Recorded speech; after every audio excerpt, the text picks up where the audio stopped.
In the heart of the Igbo land, where the river Oni flowed wide and the forest grew thick, there was once a farmer named Chidi whose wisdom became the downfall of a proud king. This is the story of how he turned his humble knowledge into a weapon sharper than any blade. In the village of Obis, there lived a simple but wise farmer named Chidi. He wasn't wealthy, but he was respected by all who knew him. With his keen mind and kind heart, he helped his fellow villagers whenever they faced difficulties. People said, Chidi may be poor, but his wisdom is worth more than gold. One day, news spread through the village that the great King Eziokik was seeking advice on how to rule his land better. The king sent out messengers to every corner of his kingdom, asking the people to bring him the wisest among them. Chidi's neighbors urged him, "You must go, Chidi. The king needs someone like you. Imagine what good you could do for our people if you were in the king's service." Reluctant but encouraged by the community, Chidi set off on the long journey to the palace. The king's test. When Chidi arrived, King Eziokik received him with a doubtful look. The king, a proud man, thought wisdom could only come from scholars and warriors, not from a mere farmer. To test him, the king asked, "What do you know about ruling a kingdom?" Chidi replied humbly, "My king, a wise ruler is like a farmer tending his crops.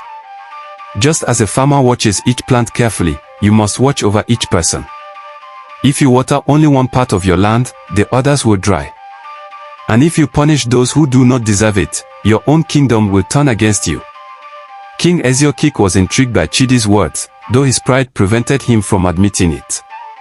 To further test the farmer, he said, "Very well, Chidi. I'll grant you a plot of land in the palace.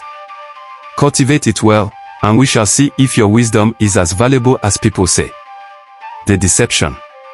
Over the next few months, Chidi cultivated his plot with diligence.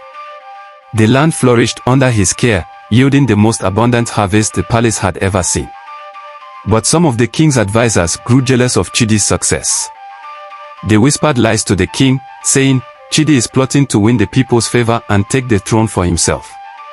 Blinded by jealousy, the king believed them. He ordered Chidi to be thrown into the palace dungeon, accusing him of treason.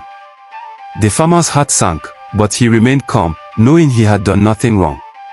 The king's downfall. After imprisoning Chidi, King Eziokik began making harsher decisions. Taxes were raised, and the people suffered under his rule. Famine struck the kingdom, and unrest grew. People whispered, "If only Chidi were here, he would know what to do." As the situation worsened, the king, troubled by the suffering of his people, swallowed his pride and went to visit Chidi in the dungeon. When he arrived, he asked, "Chidi, tell me, how would you end this famine? How would you restore peace?" Chidi, though mistreated, looked upon the king with compassion and said, "My king, peace can only be restored by treating your people with kindness and fairness. You must listen to their needs and respect them, or they will not respect you." Desperate, the king released Chidi and restored his place as a trusted advisor. With Chidi's guidance, the king distributed food evenly across the land and lowered taxes, allowing the people to recover. Over time, the kingdom returned to prosperity. The lesson. As time passed, King Eziokik grew to respect Chidi's wisdom more than any treasure. He realized that a wise ruler must seek advice from those who understand the people, no matter how humble they are. And Chidi, through his patience and integrity, taught the king a lesson he would never forget. From that day, the people of Obis told the story of Chidi, the humble farmer who brought wisdom to a king. And to this day, it is said that true power lies not in titles, but in the respect earned through humility and wisdom.